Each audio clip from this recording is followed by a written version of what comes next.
I'm Ken Rockwell with KenRockwell.com and KenRockwell.tv. I've been shooting for over 50 years. I've been shooting Nikon since 1983. Here are some pro secrets on how to get the best and most fantastic results out of your Nikon Z50 without really trying. First off, how to recharge the battery. Well, most of us will pop out the battery. Actually, it comes separate. And there's a little white cap that comes on there. Use the little white cap when you're putting it in your pocket, which you wouldn't do unless you've got at least two batteries, to keep keys or anything from getting in there, shorting out the battery and blowing up your pocket. Now, most of us would simply pop it into a little free included charger, which is a nice charger. It's got a folding plug, so it opens like that, folds for storage. That'll charge. This flashes while it's charging and then goes solid when it's done, which is excellent. But I never use this charger. I leave it in the box except for making a video to show you guys. Normally, I always leave this in my camera, like so, and I charge my camera by USB. Now, Nikon tries to scare you that you need some fancy high-dollar adapter and cable from them. Actually, they include the cable, but I prefer to use these little ones that I get at the 99-cent store just to keep me honest, because I am a cheapskate. 99 cents micro USB cable. And just to show you that it works, here is a USB power source that I bought for about $2 on special at the local grocery store when they were closing them out after the holidays. Let's see, has it got some energy to it? Oh, it does. And let's see, when you're charging over USB, beautiful, it's working. The little tiny invisible orange LED is your charge LED. Don't look for the LED on the back of the camera, which might come on for a moment. This is your charge LED. And when it's done charging or you unplug it, it goes out. Simple as that. Nikon rates it at 3.5 hours. I simply just pop it in every night, or not even every night. To be honest, I have yet to run down the battery in this thing, so I don't know how long it'll last. But that's how I charge my batteries. For power conservation, I love Nikons. They're the class leader. I always leave them turned on, and even at the default settings you get, they will automatically turn themselves off and go to sleep, so you can leave it on all day long, and whenever you pick up the camera and tap the button, it will wake up. These collapsible lenses, when they're collapsed, can't take pictures this way, so you'll get this message. Rotate the ring, and then you're good to go. If you want to see different kinds of displays in the rear LCD or the viewfinder, tap the display button. To shoot movies or stills, that's the switch. This is for stills. This button here, the monitor control button, avoid that. Don't press it. If you press it, what you're going to do is I now just turned off the rear LCD no matter what. Now the finder only comes on when you're actually at the finder. Don't do that. This is for snipers that don't want the LCD going on at night and letting people know where they are. This one says monitor only. Now the viewfinder's broken. It won't work. And gosh, you'll hate that. You'll be on vacation and be like, camera's broken, camera's broken. Remember, this button that you probably never hit it. When it has automatic display switch, that's good. When you're looking through it, you'll see it, come away, the LCD goes on. But if you press it once, you just broke your LCD and the finder only comes on when your eye is actually on it. Press it again, and only the monitor works, not the finder. Make sure you have it set to automatic display switch. Programming your FN buttons. I love these little buttons, FN1, FN2. You can set them to anything you like. The way we do that is quite simply, we go into the custom setting menu, we go to controls, we go to custom controls for shooting, and here they are. You'll notice Nikon even shows us what you're programming. FN1 is set here, FN2 is set there. I prefer to set my FN1 to the autofocus controls and my FN2 to control the cropping, because I like to shoot square often, but you can set that where you want. You can set all these where you want. This is setting the ring on some of Nikon's specialized lenses. Honestly, leave it at autofocus, manual focus. It means whenever you turn the focus ring on the lens, you'll get manual focus, although you can change it if you want to do something else. For lenses, this is simple. Honestly, the only lens you probably ever need is this beautiful little 16 to 50 millimeter collapsing lens. It weighs about 4.5 ounces. It's tiny. That's all you need. If you want to be a spendthrift, buy the kit that includes this lens as well, because it only costs you about an extra $150 as opposed to an extra $300 to buy it alone after the fact. This is a fantastically sharp lens, as is a 16 to 50. The vibration reduction is superb. I can shoot this thing at slow speeds. It's super sharp. It focuses super fast. And honestly, these two lenses are all you'd really ever need. If you want to go out and buy fisheyes, well, that's for hobby use. Honestly, shooting as long as I have owned many fisheye lenses. And to be honest, I've never really I've made one great image. But the crazier the lens, the less likely you are ever to make a great picture with it. Normal lens, like the 16 to 50, as I show in my review, takes awesome pictures. For autofocus, there's not much to set. If you set your FN1 button, and I don't know if that might be the default, what happens is when you press it, you'll see in yellow will show up at the top there. The back ring now sets these modes: AFA, AFS, AFC, and manual. AFA is the default. That means automatic control of the autofocus system, meaning it would automatically select between either of the two modes I'm about to show you, depending on what's in your subject and if it's moving. AFS is single autofocus. Use that for stuff that doesn't move. That means it will set the autofocus and lock it, so you can change your framing and not have to worry about the focus shifting. It'll stay focused on whatever you forced it to focus on. It'll lock. AF continuous, AFC, means it's always focusing in and out for moving subjects. If you know you're shooting nothing but moving subjects, use that. But honestly, I've never found any reason to use anything other than the AFA setting, because it magically figures out what's moving or not and locks accordingly. Manual, this will lock it into manual, so that if you're setting something, say, on a tripod, you won't have to worry about it autofocusing on the wrong subject or changing its stuff. So AFA is good. The front dial, in other words, hold whatever button you programmed, the FN1 button in my case, and then the front dial changes this. I'll leave it on this setting, the big fat setting, which means it chooses automatically among all the autofocus areas and just figures it out. It just figures out what's important, and it's really quite good. If it doesn't get what I want it to focus on, which rarely happens, then and only then will I choose this mode, which now lets me choose which autofocus zone. That's the hard way. There's another mode here which chooses one zone and the bunch around it. I never use that. Another one these control two smaller areas and automatically selects within them. I don't use those. I either set all autofocus areas to let it figure it out, and if it's not getting it, then I go to one. It's as simple as that. And that's how I set the autofocus system. General shooting. The less someone knows about photography, the more they tell you you need to do it manually like they did back in the 1940s. No, it's not the 1940s anymore. I shoot in professional mode. The P mode, or also called program mode, means it sets the apertures, it sets the shutter speeds, and it always sets them ideally. I leave it at that. I don't use these modes, or occasionally I will, if I'm doing a lens test and want to shoot at a fixed aperture. But honestly, P mode is all you need to use. You can use anything you want. That's why these are all here. But I prefer P mode or A mode. And maybe I'll use manual mode if I'm on a tripod shooting something at night or I'm using a long exposure. Honestly, I leave everything set to automatic that I possibly can. Automatic ISO, automatic white balance, automatic slow speed selection in automatic ISO. That's way it gets the settings I need fastest, and only if something's not doing what I need it to do, then and only then will I take it off of automatic and force it to, say, focus manually or set my exposure manually or do something like that. I want to use this green mode because that green mode is stupid proof. And so I like to do stupid things like set my saturation way too high. It tends to lock a lot of the settings I'll show you out. So I use program, or A lets you set the aperture and it chooses the shutter speed. S lets you fix the shutter speed, it chooses the aperture, and M lets you choose all of it. Effects, I don't use those. Those are special effects. Scene modes lets you choose things like party, night scene. I don't use those. That is for people.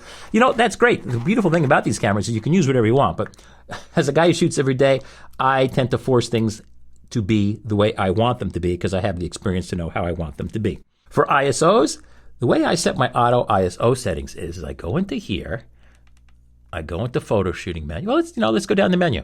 Storage folder. File naming, I like to name it to Z50. So when I look at all my images, I know where it came from.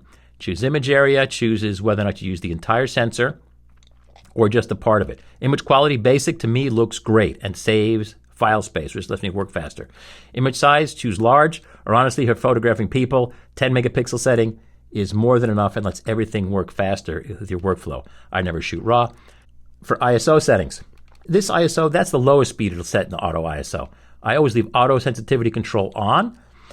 If you see auto here, that means it's in one of its special scene modes where it's trying to figure out what it's doing for auto ISO and just forcing it to a certain set setting for a scene mode. I never use that.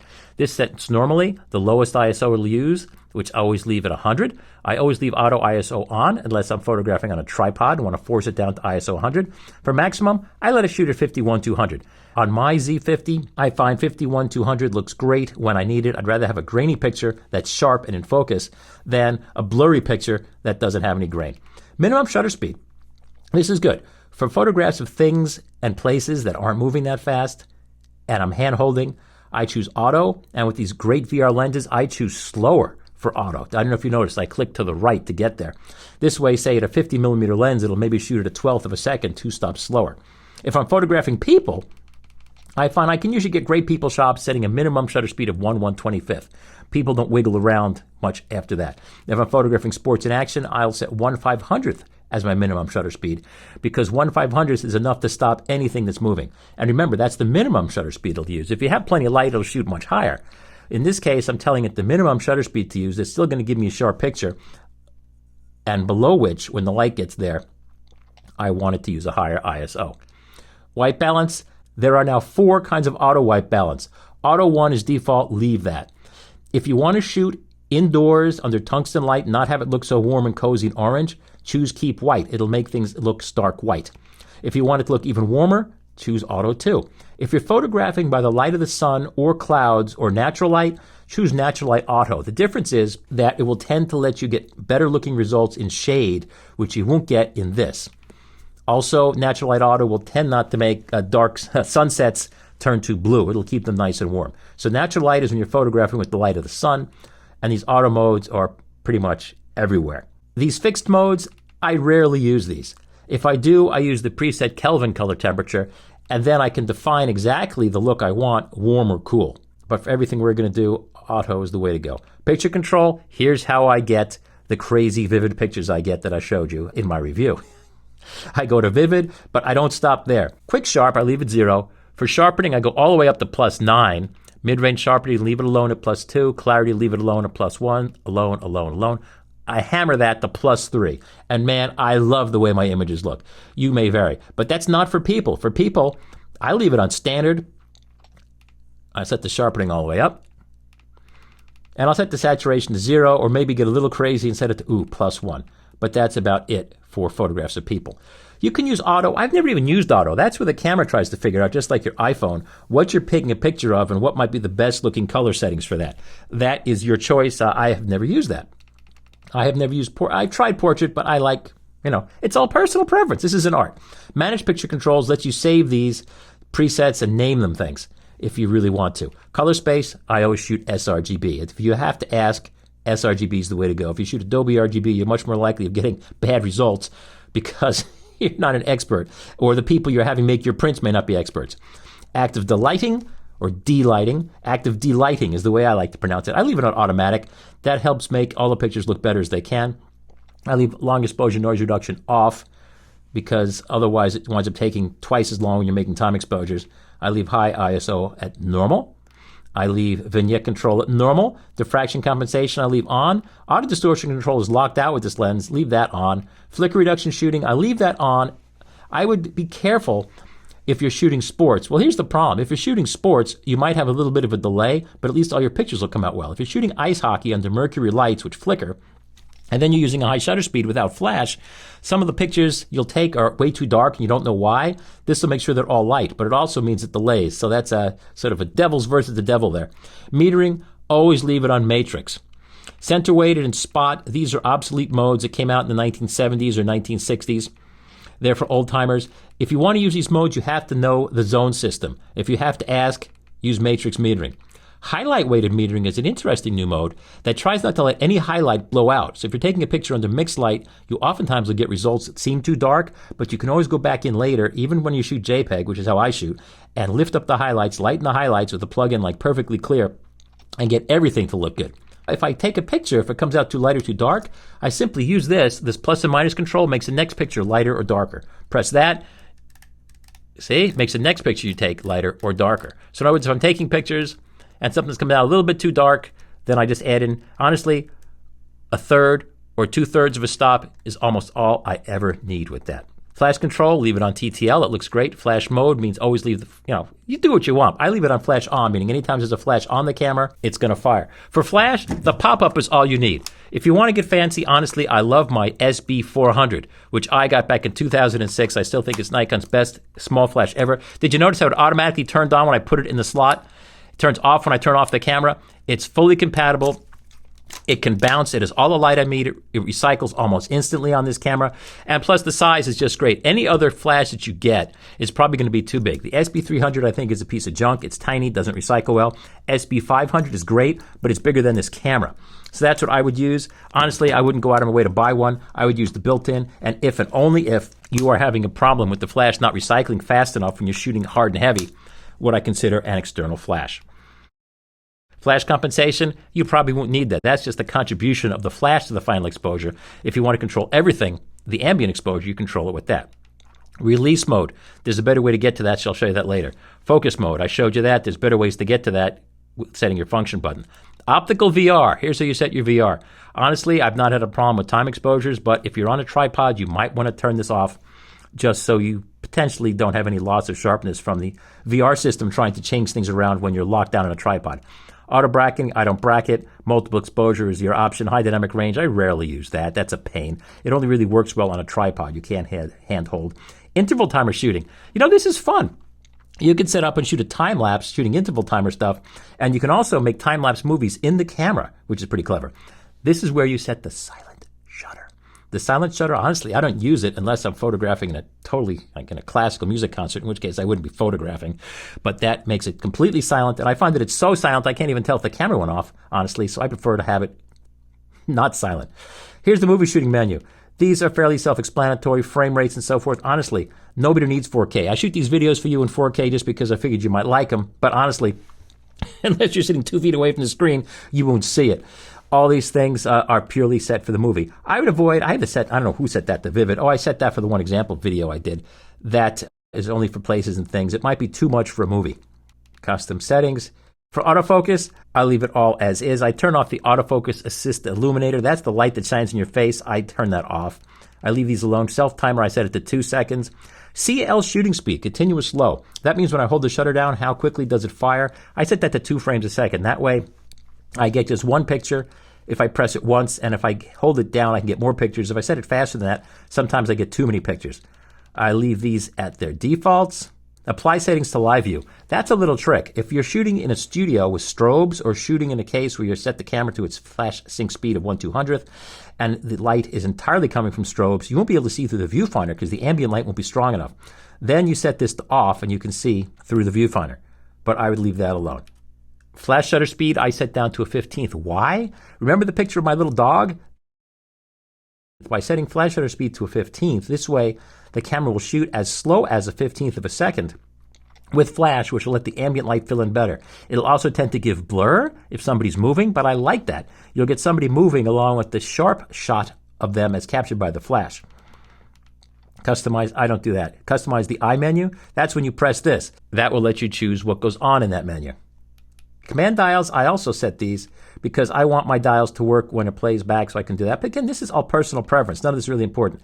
Personal preference is there for shooting movies. For this, format memory card. Every time I put a card in the camera, I format it, because once I've taken it out of the camera, I can't tell if it's been somehow been corrupted by a computer or where it's come from. So always do that. Also, always make sure you get your pictures off your card before you format it, because they're gone once you do. But since I've been shooting since before digital, I remember times when I would actually lose pictures on a card, even doing things properly. And that's always been good practice to format anytime you put a card in to make sure that it's most likely not to lose your data. Save user settings. I love these setups. This is how you program these settings. What you do is you set up your camera where you want. Auto mode, I should say aperture priority mode, program mode, and then you go to this mode, save user settings. You can force those into U1 or U2. So every time you call up U1 or U2, everything you just set in most of these menus will be recalled. I love that, and I'm oftentimes using that. Reset user settings sets them all back to 0. Language is how you set it to Korean, then give it to your friend and let him figure it out. At least Nikon now, if you do set it to Korean, still has in English this language option. It'll say language. It'll say in Korean, it'll say language/language. So in English, at least you can get it out. Time zone, you know that. Monitor brightness, you might want to set this all the way up if you're going outdoors and shooting. It's not automatically controlled. If you're photographing at night, you might want to turn it all the way down, because what happens is if you're photographing at night, you will make the pictures too dark if you're doing time exposures outside. So they only look right when you see them back at night, but they won't look proper daytime back on the camera. So if you set the monitor brightness down, you get a better estimation of the way your pictures will finally look. Viewfinder brightness, this works great. Leave it on auto. Viewfinder color balance, leave that alone. If you want to make the viewfinder more purple or more green, you can do that. Information display, I don't even use that. AFI tuning, you shouldn't need that on a mirrorless camera. There shouldn't be any error. Dust off reference photo. I've never used that. Nikon's had this for close to 20 years now. So when you can make your raw shots, you can correct for dust in the sensor. I don't use their software. I don't worry about that. Image comment. Yes, absolutely. I put my copyright, kenrockwell.com, along with my phone number and address into these files. So every file I shoot is marked with my copyright information. Beep options, please turn this off. Although leave it on. It's your choice. Self-portrait mode, that's when you flip the screen down and take self-portraits. It'll lock out many of the settings. So you won't accidentally, like I just did there, take pictures the wrong way. Slot empty release lock. I would leave that to lock. That means if you have no card, it won't take pictures. I don't know about you, but I would really hate being on vacation or shooting a job thinking I had a card in the camera and discovered later I didn't. If you set that to lock, it won't shoot. If you don't, it will shoot, and you might not know. Here's my firmware versions, brand new camera. This is a retouch menu. I never use that, but you can use this to retouch in the camera. Here's my menu. It's easy to program. Go to Add Items. Choose what you want. What do I happen to have chosen? Choose Image Area, which I set to a preset button. Vignette and Auto Distortion Control. I use that for testing lenses for you great people and also for setting VR. I usually put the battery percentage in there, but this camera doesn't do that. How do I choose to set my U1 and U2 settings? More precisely, I always set the sharpening at +9, but then the differences are mostly that I change in my picture controls. For my U1 setting, I choose Vivid, maximum sharpening, maximum saturation. I save that. For my U2 for people, I use standard. I covered that. For mid-level sharpening, I always leave that at 2. For sharpening, I leave it at +9. I leave 51-200 for the maximum ISO and auto ISO. And the auto ISO minimum shutter speed, I set to auto or auto slower with a VR lens. And for people, I use a 1/25th. And that's simply that. And I showed you how to set those. And those are just some small tips on the Nikon Z50. Thanks again for watching Ken Rockwell, kenrockwell.com and kenrockwell.tv. You can find all the explicit details as well as reviews and sample images and written user guides at my website at kenrockwell.com, and I have links in the description as well. Thanks again for watching Ken Rockwell, kenrockwell.com and kenrockwell.tv.